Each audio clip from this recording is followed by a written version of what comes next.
Hi folks, I'm Ashraf Ingora. I'm a language and soft skill trainer, life business and parenting coach.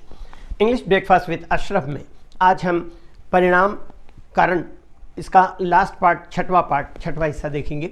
कुछ sentence structures में पहले भाग से कारण और दूसरे भाग से परिणाम का बोध होता है। इनकी स्ट्रक्चर देखोगे तो क्लियरली समझ में आ जाएगी बात। सेंटेंस जो कि सब्जेक्ट प्लस वर्ब से बनता है प्लस फॉर, तो ये फॉर का अर्थ होता है कारण, plus verb plus ING plus object plus noun. जैसे एग्जाम्पल देखिएगा, he was fined for coming late. इसका मतलब देर से आने के लिए, मतलब देर से आने के कारण या देर के आने की वजह से उसे जुर्माना हुआ। एक और example, he couldn't speak anything for laughing, मतलब हंसी के कारण, हंसने के कारण या हंसने की वजह से वह बोल नहीं सका। He had to go to jail for committing theft, चोरी करने के कारण या चोरी करने की वजह से उसे जेल जाना पड़ा, तो फॉर का यहाँ अर्थ निकल रहा है कारण। He was punished for behaving rudely, बदसलूकी करने के कारण या की वजह से उसे सजा दी गई। He was rewarded for winning the match, match जीतने के लिए, मैच जीतने के कारण या मैच जीतने की वजह से उसे इनाम दिया गया। ही हैड टू पे फाइन फॉर ड्राइविंग रेकलेसली, इसका मतलब लापरवाही से गाड़ी चलाने के कारण उसे जुर्माना देना पड़ा। He was punished for disobeying order, आज्ञा का पालन न करने के कारण या न करने की वजह से उसे सजा मिली। He was expelled for using unfair means in the examination hall, परीक्षा कक्ष में अनुचित साधन का प्रयोग करने के कारण या करने की वजह से उसे निकाल दिया गया। एक और एग्जांपल देखें, you will have to go to jail for taking bribe, घूस लेने के कारण, घूस लेने की वजह से तुम्हें जेल जाना पड़ेगा। ध्यान रखें, ऐसे वाक्यों में फॉर से कारण का बोध होता है। कुछ सेंटेंस स्ट्रक्चर में विभिन्न प्रेपोजिशन के इस्तेमाल से भी कारण का बोध होता है। इनके स्ट्रक्चर्स किस तरह होती है ये देखिए, subject plus verb plus preposition plus noun, ये इनकी स्ट्रक्चर है। एग्जांपल से क्लियर हो जाएगा। शी डाइड ऑफ स्टारवेशन, इसका मतलब वह भुखमरी के कारण या भुखमरी से मर गई। He is sick with fever, वह बुखार के कारण या बुखार की वजह से बीमार है। He is silent with shame, वह शर्म से या शर्म के कारण या शर्म की वजह से चुप है। The children fail silent at the approach of their teacher, शिक्षक के आने के कारण या आने की वजह से बच्चे चुप हो गए। Many people started dancing for joy, बहुत से लोग खुशी के कारण या खुशी की वजह से नाचने लगे। She was suffering from fever, वह बुखार के कारण या बुखार की वजह से पीड़ित थी। He was glad of your success, वह तुम्हारी कामयाबी से, कामयाबी के कारण खुश है। तो कहीं पर ऑफ का यूज हो रहा है, कहीं पर फ्रॉम का यूज हो रहा है, कहीं पर विद का यूज हो रहा है, या इस तरह से प्रीपोजिशन के यूज हो रहे हैं जहां जिनसे कारण का बोध होता है।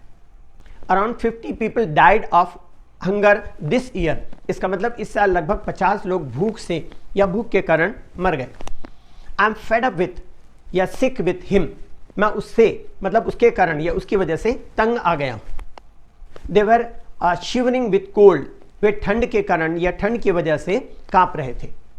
The child was shaking with fear, बच्चा डर के कारण या डर की वजह से कांप रहा था। Her face was red with anger, उसका चेहरा गुस्से से या गुस्से के कारण लाल था। Her eyes were red and swollen from crying, रोने से या रोने के कारण या रोने की वजह से उसकी आंखें सूज गई थी या सूजी हुई थी। कुछ सेंटेंस स्ट्रक्चर से दो कारणों और परिणाम का बोध होता है। इनका फॉर्मूला पहले देखें, what with plus noun plus what with plus noun plus sentence, एक ये होगा, या व्हाट विथ की जगह आप यूज कर सकते हैं partly because of plus noun plus partly because of plus noun plus sentence. Example से क्लियर हो जाएगा। What with arthritis and what with weakness he is not able to walk, कुछ तो गठिया और कुछ कमजोरी के कारण वह चल नहीं सकता। इसकी जगह पर आप यूज कर सकते हैं partly because of arthritis and partly because of weakness he is not able to walk. आगे एक और एग्जांपल देखें, what with poverty and what with unemployment he had to suffer a lot, कुछ तो गरीबी और कुछ बेरोजगारी के कारण उसे बहुत कष्ट उठाना पड़ा। एग्जांपल नेक्स्ट देखें, what with low income and what with dearness people are in trouble, कुछ तो कम आमदनी और कुछ महंगाई के कारण लोग कष्ट में हैं। नेक्स्ट देखें, what with weakness and what with less practice he was not able to run fast, इसका मतलब कुछ तो कमजोरी और कुछ अभ्यास कम अभ्यास के कारण वह तेज नहीं दौड़ सका। एक और example, what with hard work and what with right opportunities he became successful, कुछ तो कड़ी मेहनत और कुछ सही अवसरों के कारण वह कामयाब हुआ। What with perseverance and what with hard work he rose high, इसका मतलब कुछ तो लगन और कुछ कठिन परिश्रम के कारण वह ऊंचाई तक पहुंचा। एक और example, what with good teacher and what with good technique he was able to learn English. कुछ तो अच्छे शिक्षक और कुछ अच्छी तकनीक के कारण वह अंग्रेजी सीख सका।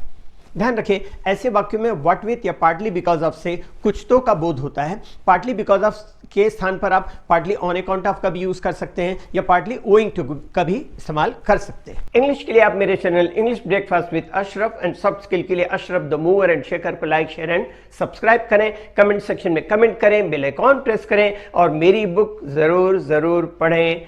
Thanks for watching.